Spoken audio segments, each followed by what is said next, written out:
오늘 말씀을 묵상하면서 청출어람이 생각이 났습니다. 왜냐하면 예수님께서 놀라운 말씀을 하는 겁니다. 그 말씀이 뭐냐면 예수님이 하는 일을 할 것이고 예수님보다 제자들이 큰 일을 할 거래요. 이게 청출어람이거든요. 근데 이 말씀을 대할 때마다 이해가 안 됐습니다. 왜냐하면 내가 어떻게 예수님보다 큰 일을 할 수 있고 내가 어떻게 예수님보다 더 뛰어날 수 있을까? 그러면 12절 말씀을 보겠습니다. 읽어볼까요? 시작. 나를 믿는 자는 내가 하는 일을 그도 할 것이고 또한 그보다 큰 큰 일도 하리니 왜냐하면 이는 내가 예수님이 아버지 하나님께로 가기 때문이라. 도대체 무슨 말입니까 이게요? 여기서 보면 학대 성경에서 보면요, 우리가 예수님보다 큰 일을 한다라는 쪽에 추가가 되어 있는 영어가 있어요. 가로로요. In extent and outreach. 이게 들어가 있어요. 예수님보다 더 깊게, 예수님보다 더 오래, 멀리. 그러기 때문에 예수님보다 우리는 큰 일을 할 수 있다는 거예요. 이게 뭔 말입니까? 도대체. 예? 예수님보다 규모와 범위에서 큰 일을 할 수 있다. 여러분, 이 부분에 대하여 케네스 캥겔 목사는 다음과 같이 얘기를 해요. 여러분, 예수님이 지상 사역을 하신, 예수님이 이 땅에서 살았는 동안에 사역하신 공간이 이스라엘 땅이에요. 거기만이에요. 그렇죠? 그리고 예수님이 살아 계셨던 나이가 33살이에요. 자, 그럼 보세요. 제자들은 갈릴리에서만 사역했습니까? 유럽으로 갔습니까? 아시아도 갔고. 그럼 뭐예요? 예수님보다 더 지리적으로 넓게. 또 예수님은 33살까지 사셨지만 제자들은 더 오래 살았어요. 맞죠? 그래서 더 많은 사역을 했어요. 그걸 얘기하는 거예요. 지금. 이해됐습니까? 우리가 어떻게 예수님보다 뛰어납니까? 우리는 뛰어날 수 없죠. 그러나 예수님이 사역했던 공간, 예수님이 사역했던 길이보다 제자들이 더 길게, 더 넓게 사역했다는 것입니다. 복음의 확장을 위해서. 그러므로 우리도, 여러분들도 예수님의 제자들처럼 복음의 확장을 위하여 지금 여러분이 있는 사업, 직장, 일터, 공부, 이 모든 것을 통하여 주님이 큰 일을 행하셔서 그 사업이, 그 직장이, 그 아르바이트가, 여러분의 가정생활이, 여러분의 공부가 복음의 확장의 통로가 되어 더 멀리, 더 오래 사역한다는 말이죠. 그래서 우리는 예수님보다 큰 일을 할 수 있어요. 그런데 중요한 얘기가 하나 나와요. 그러기 위해서는 나 예수가 부활한 이후에 하나님께로 가야 한다고 얘기를 해요. 왜 그렇습니까? 예수님이 이 땅에 있어서 사역하신 일들이 보혜사의 역할이에요. 보혜사는 옆에서 도와주는 역할인데 예수님이 떠나시고, 그러면 예수님은 제자들과 한정적으로 있고, 그리고 오래 할 수 없었지만 이제 하나님께로 가고 나서 또 다른 보혜사, 성령 하나님을 보내주시면 그분은 뭐예요? 영원히 함께 하시고, 그리고 그분은 뭐합니까? 예루살렘과 유대와 사마리아와 땅끝까지 뻗어가도록 도와주신다는 얘기죠. 그래서 아버지께로 가야 된다는 얘기죠. 그래서 본문 14장 16절을 보세요. 오늘 우리가 14절까지 읽었잖아요. 그런데 예수님보다 큰 일을 하는 이유가 나와요. 16절에 시작. 내가 아버지께 구하겠습니다. 그러니까 예수님이 하늘나라에 가셔서 하나님께 뭐 하는 거예요? 구하겠다. 뭘요? 그가 또 다른 보혜사 성령님을 너희에게 주사 영혼토록 너희와 함께하게 하겠다. 그래서 우리가 예수님보다 큰 일을 할 수 있다는 거죠. 더 오래, 더 멀리, 아울리치, 더 멀리 사역할 수 있다는 거예요. 그러니까 여러분, 가끔 이제 이런 기도를 드리는 분들이 있을 수 있어요. 우리 아이가 국회의원이 되게 해달라. 자, 그러면 예수님도 못 해본 게 국회의원 아닙니까? 그럼 국회의원이 됐어요. 그럼 우리는 기도해야 돼요. 이 아이가 국회의원이 되게 하시고 큰 일을 하게 해 주시고, 여기서 끝나지 마시고 그 포지션으로, 그 국회의원이라는 자리를 통하여 복음의 확장을 더 멀리, 더 오래 하도록 하셔야 된다는 얘기죠. 이게 큰일이라는 얘기죠. 성령이 함께 하신다는 거죠. 또 어떤 사업하시는 분들은, 지금 저는 기도할 때마다 그런 기도 드려요. 우리 성도들의 사업이 형통하게 하시고 직장 생활에서 승진하게 하시고, 이렇게만 하면 기복이죠. 그리고 또 우리 성도들의 자녀들이 하나님께 쓰임받게 하시고, 여기서 끝나는 게 아니라 성령께서 도와주셔서 그렇게 큰 일을 이룬 다음에 그 자리를 가지고, 그 물질을 가지고, 그 건강을 가지고 예수님보다 큰 일, 예수님보다 더 멀리 유럽으로, 아시아로 복음이 뻗어갈 수 있도록 쓰일 수 있어야죠. 물질이, 큰 물질이 되어서, 건강도 큰 건강이 되어서, 위대한 건강이 되어서. 그래서 성령님이 영원토록 함께 하시는데 어떻게 하시는지 보십시오. 26절, 성령도 우리의 연약함을 도우시나요. 그러니까 성령이 오셔서 여러분들이 여러분들에게 큰 일과 위대한 일을 하도록 뭐 합니까? 내가 연약해도 도와주신다라는 거예요. 사업을 통해, 직장을 통해, 공부를 통해, 일을 통해, 가정을 통해 연약함을 도와주셔서, 그래서 유익하게 하십니다. 12장 7절 고린도전서 읽어볼까요? 시작. 각 사람에게 성령을 나타내심은 유익하게 하려 하심이라. 성령이 왜 나타났다는 거예요?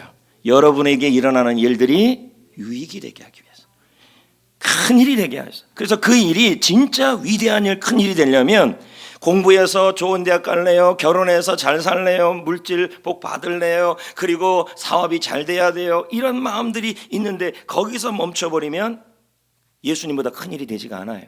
그걸 가지고 복음이, 그 물질을 가지고, 그 건강을 가지고, 그 실력을 가지고 복음이 뻗어갈 수 있고 하나님의 나라를 확장할 수 있도록 사용할 수 있는 도구가 되도록 우리는 놀라운 일을 성령이 하도록 도와줄 거라는 얘기죠. 아멘. 그래서 틴테일이 이 부분을 다음과 같이 얘기를 해요. 자, 읽어볼까요? 우리는 예수님보다 큰 일을 할 것이다. 할 수 있다는 거죠. 근데 이게 뭐예요? extend our reach예요. 점점 뻗어가게 하고 점점 범위가, 규모가 커진다는 얘기죠. 그러니까 예수님은 33살 갈릴리에 있었지만 성령은 뭐예요? 하나님의 영이시니, 예수님의 영이시니 어디 가든지 우리와 함께하고, 어디 있든지 함께하고, 연약함 있더라도 도와주시고. 예수님은 뭐예요? 여기서 도와줄 때는, 갈릴리에서 도와줄 때는 예루살렘에서는 못 도와주는 그 육체의 한계가 있었다는 거예요. 근데 성령은 그러지 않아요. 도와주시고, 예수님이 아버지께로 가서 성령을 보낼 것이기 때문이다. 그러므로 성령의 능력으로, 성령의 도움으로 우리는 예수님보다 규모에서나 넓이에서나, 그리고 살아가는 횟수에서나 복음을 위하여 주님이 주신 그 일이 이루어짐으로 말미암아 복음의 확장을 이뤄간다. 예를 들면 이런 거죠. 하나님 아버지, 성령의 도움으로 나의 물질이 회복되게 하시고 이 물질이 유익이 되게 하여 주옵소서. 남들은 안 된다 하지만 놀라운 일이 일어날 줄 믿습니다 하고 하나님께 소망하고 갔어요. 그래서 우리가 물질의 은혜를 받았어요. 여기서 멈춰버리면 예수님보다 큰 일이 아니에요. 이 물질을 가지고 케냐나 아프리카나 선교를 하고 기도를 한다면 아울리치가 되어버리는 거죠. 더 넓게. 그리고 여러분이 오래오래 살아야 돼요, 여러분. 그래, 오래 하니까. 그래서 선교사님들을 오래오래 도운 다음에 이게 뭐가 되는 거예요? 복음이 예수님보다 더, 예수님이 하신 그 장소는 갈릴리였지만 우리는 뭐예요? 인터넷을 통하여, 물질을 통하여, 건강을 통하여 더 넓게 복음의 일을 이뤄갈 수 있다라는 거죠. 신재영 목사님의 책에 보니까요, 이런 얘기가 있어요. 삶에 각자는 삶의 리듬이 있다. 그리고 우리 모두는 정해진 박자대로 삶이 진행되기를 원한다. 쿵짝짝 쿵짝짝 쿵짝쿵짝 쿵짝쿵짝. 여러분 트로트는 이거죠. 쿵짝짝 쿵짝짝. 우리는 이걸 기대해요. 우리는 예를 들면 회사에 들어가면 그 다음은 짝이 되고 짝이 되고 그 다음에 쿵이 돼야 되는데 갑자기 쿵쿵쿵 나와버리는 일들이 일어날 때가 있다는 거죠.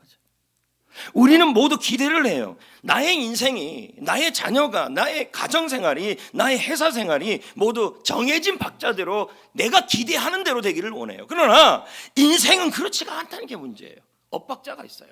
쿵짝, 자, 쿵짝짝. 다음 뭐가 나와야 돼요? 쿵이 나와야 되는데 쿵쿵쿵쿵이 나와버렸어요. 이럴 때 우리는 당황해버려요. 나는 정해진 박자를 기대하고 있는데 인생에 예상하지 못한 엇박자들이 나온다는 거죠. 그럴 때 우리는 어떤 걸 느껴요? 회사에서도 분명히 내가 기대한 건 쿵짝짝인데 쿵짝짝짝짝짝이 나와버리거나, 가정에서도 내가 기대하고 예상한 박자가 쿵짝짝인데, 교회에서도 내가 예상한 박자는 쿵짝짝인데, 나의 삶 속에서는 가정생활이, 자녀들에 대한 게, 나의 학업이, 나의 인생이 내가 예상한 박자대로 안 된다는 거죠. 그때 우리는 당황해요. 이거 어떡하지? 그리고 우리가 느끼는 게 연약함이에요. 나는 못하겠다. 근데 여러분 그거 아십니까? 원래 단순한 박자가 유치해요. 송아지 송아지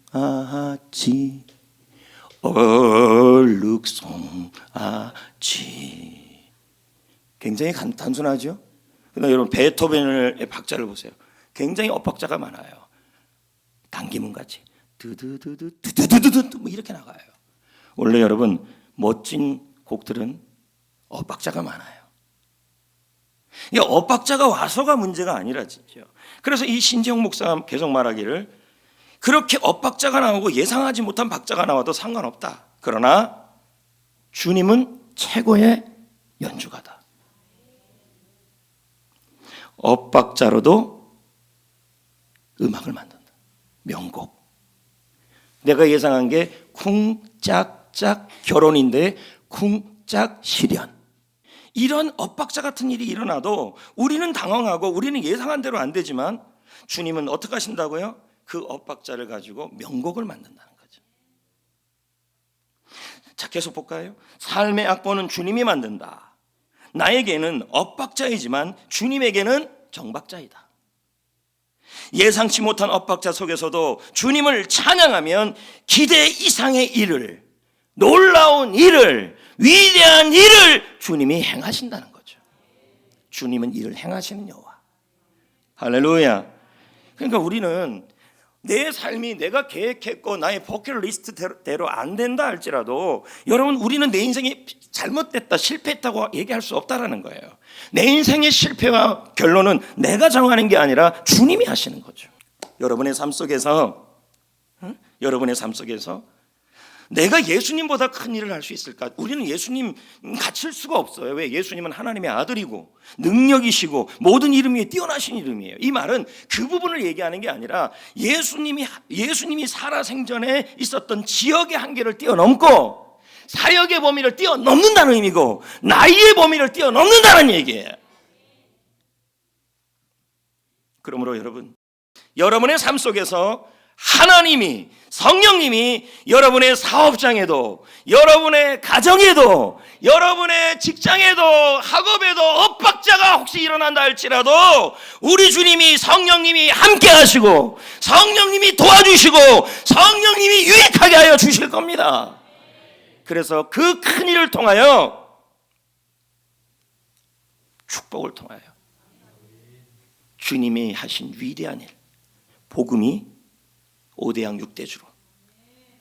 자, 벌써 5대양 6대주 나오니까 목사님 그런 말 좀 하지 마세요. 집이나 좀 평안했으면 좋겠어 그러는데 주님의 차원은 그게 아니잖아요. 너는 내 입을 넓게 열라, 내가 채우리라. 좀 크게 마음을 먹으셔야죠. 그래서 여러분 12절이 뭐예요? 나를 믿는 자는 내가 한 일을 할 것이고 나보다 큰 일을 할 것인데 내가 아버지께로 감이라. 그러니까 뭐예요? 성령님이 함께 하신다. 성령님이 도와주신다. 성령님이 유익하게 하신다. 이 사실을 우리가 믿고 구해야 돼요. 그러니까 13, 14절이 있는 거예요. 우리가 구해서 응답받는 그 일이, 그래서 성령님이 도와줘서 큰 일이 하나님께 영광이 되어야 된다는 얘기예요. 그러니까 여러분, 물질이 축복을 받고 승진도 하고 대학도 붙고 결혼도 하고 그 일이 일어났다 할지라도 그것으로 우리가 이루어지고 응답받는 것이 아니라 그 일로 하나님 아버지께 영광이 되어야 돼요. 물질이, 건강이. 그래서 여기 보세요. 13절을 보면요, 제가 읽어보면요, 뭐라고 나왔어요? 너희가 내 이름으로 무엇인지 그 뭐 해야 돼요? 큰 일을 하려면 구해야죠. 선포해야죠. 왜요? 이것으로 말미암아 하나님과 하나님으로 아버지로 말미암아 아버지로 하여금 아들로 말미암아 영광 받으시기 위해서도.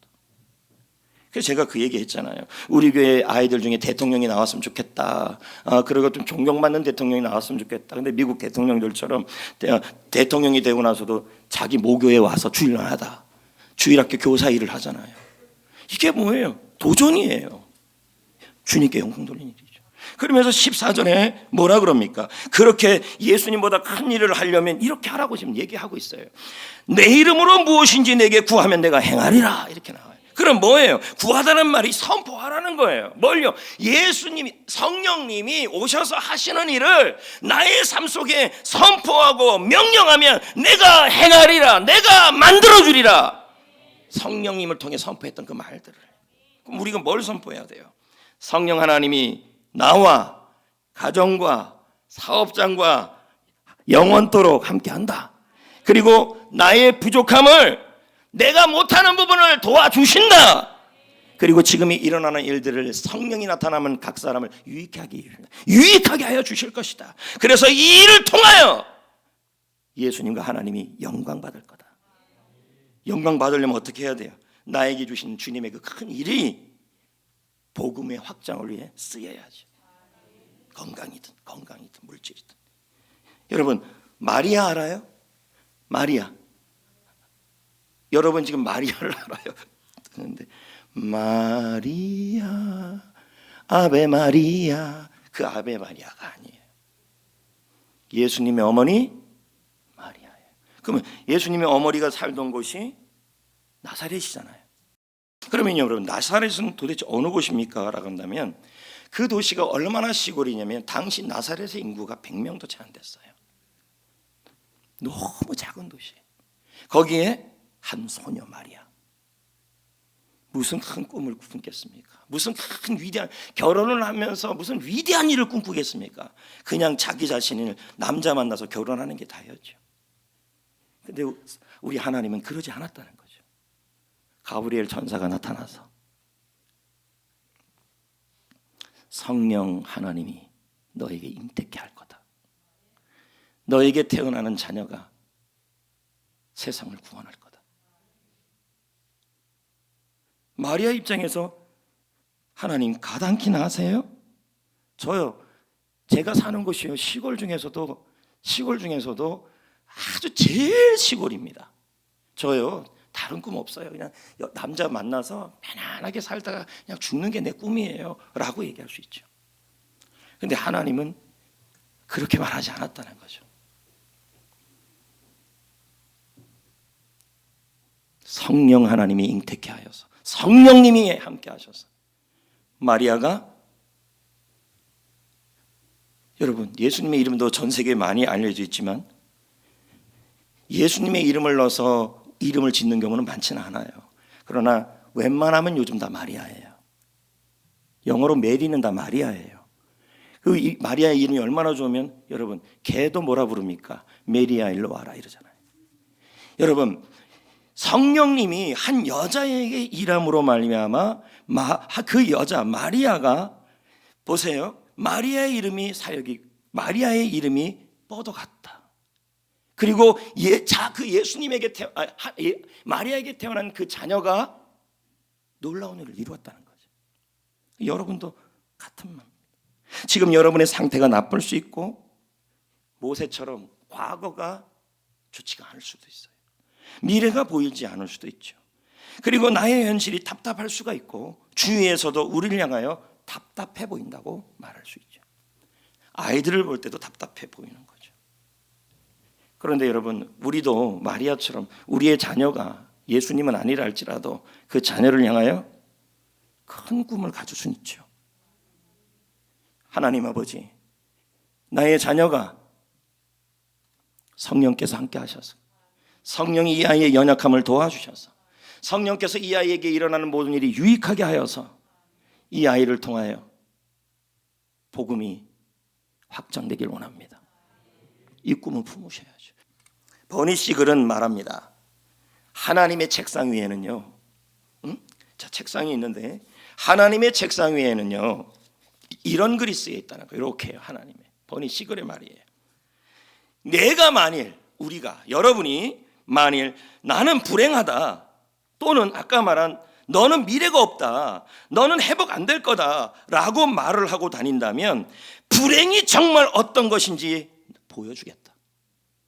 하나님이 이 얘기예요. 또 내가 만일 행복하다고 말을 하고 다닌다면, 다른 말로 표현하면 이런 거죠. 나는 미래가 기대되고 성령님이 나의 이 상황을 유익이 되게 하여 주셔서 그 유익이 된 것으로 인하여 복음의 아울리치가 일어나고 익스텐트가 일어난다. 이 말은 뭐예요? 복음이 더 확장되고 복음이 더 넓어지도록 나의 물질과 나의 건강에 놀라운 일이 일어나서 그렇게 사용하신다는 얘기겠죠. 그렇게 말을 한다면 정말 행복이 어떤 건지를 나 하나님이 보여주겠다. 결국 뭡니까? 말을 하고 다닌다면이에요. 이 부분에 대하여 마태복음 9장에서도 같은 얘기가 나와요. 두 소경이 있었어요. 두 소경이 있었는데, 그러나 어느 날 예수님에 대한 소식을 들었어요. 그분을 만나면 병이 낫는다는 거죠. 미래가 생긴다는 거예요. 큰일이 일어난다는 거예요. 그래서 내가 예수님을 만나서 큰일이 일어나고 내 상황이 회복이 된다면 그 회복된 육신으로 하나님과 예수님을 증거하고 살겠다라는 그런 확신이 들겠죠. 그리고 예수님을 만났고 이들에게 예수님이 그냥 고쳐주면 되는데 물어요. 나 예수가 능히 너희들의 눈을, 이 말은 뭐야? 너희들의 미래를, 너희들에게 큰일을 해줄 줄을 믿느냐? 먼저 물으셔요. 확인이죠. 믿음을 확인한 거예요. 그자 그들이 말합니다. 주님, 비록 지금은 미래가 보이지 않습니다. 비록 지금은 나의 사업장의 미래가 안 보이고 내 인생의 건강의 미래가 안 보이고 나의 자녀들을 봐도 미래가 안 보이고 이 아이들을 어떻게 키워줄지 모르겠고 대통령은 무슨 대통령이에요. 결혼이라도 했으면 좋겠어요. 이런 마음이 들 수 있어요. 그런데도 이렇게 말해요. 미래를 보이지 않고 앞이 캄캄하지만 주님, 우리의 미래를 주님이 밝게 할 줄 믿습니다. 많은 사람들이 이 놀라운 일을 보게 되어서 주님께 돌아오게 될 줄 믿습니다. 라는 믿음을 보여요. 그러자 예수님이 마태복음 9장 29절에 말씀해요. 너희의 믿음대로 되리라. 여러분, 중요한 얘기를 합니다. 남이 대신 믿으면 안 돼요. 남이 대신 선포하면 안 돼요. 내가 믿어야 하고 내가 선포해야 돼요. 내 인생에 놀라운 일을 일으키는 원동력, 내 사업장과 직장과 학업과 가정에, 그리고 내 인생에 놀라운 일을 이루는 원동력은 바로 남의 믿음이 아니에요. 리더의 믿음이 아니라, 엄마의 믿음이 아니라, 자녀의 믿음이 아니라 내 믿음이고 내 고백이어야 돼요.